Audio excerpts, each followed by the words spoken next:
శ్రీమాత్రే నమః. అందరికీ నమస్కారం అండి. లలితా సహస్రనామంలో 77వ శ్లోకం. విజయ విమల వంద్య వందారు జనవత్సల వాగ్వాదిని వామకేశి వహ్నిమండల వాసిని.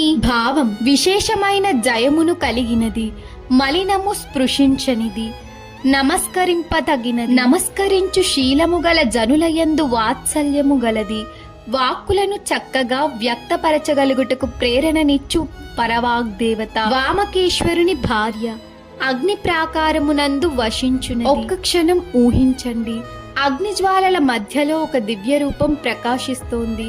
కానీ ఆ అగ్ని భయపెట్టడం లేదు, అది అజ్ఞానాన్ని దహిస్తోంది.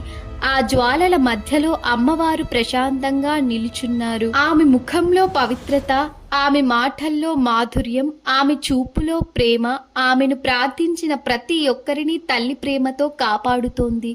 వారి జీవితంలో ధైర్యాన్ని, విజయాన్ని, వెలుగుని నింపుతోంది. నిజమైన విజయం బయట గెలుపులో కాదు, మనసు పవిత్రంగా మారడంలో ఉంటుంది. మన మాటలు మధురంగా ఉంటే మన సంబంధాలు కూడా పవిత్రంగా మారుతాయి. లలిత అమ్మవారి కృప మన అందరిపై ఉండాలని, ఆమె మన జీవితాన్ని పవిత్రత, ధైర్యం, విజయంతో నింపాలని ప్రార్థిస్తున్నాను. శ్రీమాత్రే నమః.